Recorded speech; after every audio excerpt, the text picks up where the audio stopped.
Ultimate Spider-Man is a game that is loosely based off the popular comic book series by the same name. It released on a number of platforms, particularly the PS2, Xbox, and GameCube. While all games were the same, here we'll be talking about the GameCube version.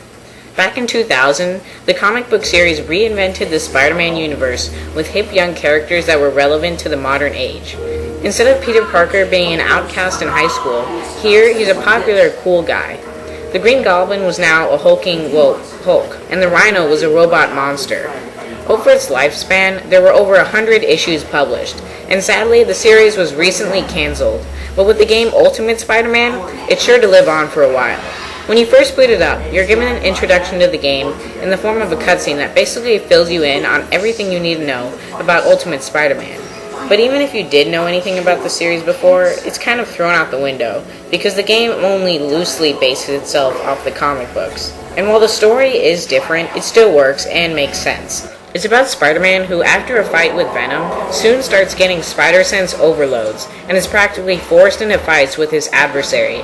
So the game is basically split up into two parts. In one part, the player can follow the storyline in objective-specific missions. These can vary from fighting bosses to saving trapped civilians. The story is fairly long, and the average player is sure to clock in at least 7 or 8 hours just trying to beat the main game. The second part of Ultimate Spider-Man is simply just free roaming. The city that's been made here is pretty large and big enough to just have a blast swinging from building to building. And while you're doing that, there's also little side missions, such as retrieving stolen purses, beating up local gangs, and even races around the city. So with all the free roaming, this game is basically a Spider-Man style Grand Theft Auto game. And the city is really where I spent most of the time I had with the game, because it can be a lot of fun to fool around in. Jumping off the Empire State Building, trying to reach the Statue of Liberty, and beating up cars are just a few of the things on the list. Controls are very simple. To jump and double jump, you use the A button. To punch, the B button, and to kick, the X button. Also, to swing on webs, you can either press L or R, and to web zip, you can press both at the same time. The analog stick moves you around, and the start button pauses. While you're swinging on webs, you can also press the Y button to climb up the web, and B button to boost. It works, but you can't climb and boost on the web at the same time, which can be annoying. The graphics are in a cel-shaded comic book style that just looks fantastic, and I can definitely say they've succeeded in making a game that feels like a real comic book come to life. The only problem with it is that some sounds are just missing from the in-game cutscenes. Sounds that you would expect to hear from a populated urban setting, like the sound of cars going by, or the crowds of people on the sidewalk.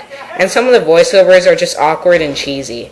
But the music itself is pretty good, with a bunch of memorable techno beats. What's so great about Ultimate Spider-Man is that even when you've completed the game, there's still so much to do.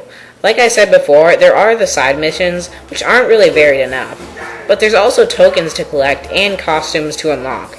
Plus there's the endless replayability in swinging around the city. So overall, I'd say Ultimate Spider-Man is a terrific game that is worth owning if you're a fan of Spider-Man. And even if you're not, there's still plenty to like in the game. Whether you own an Xbox, PS2, GameCube, or even a Wii, you can find a copy cheap online. That's how I got mine.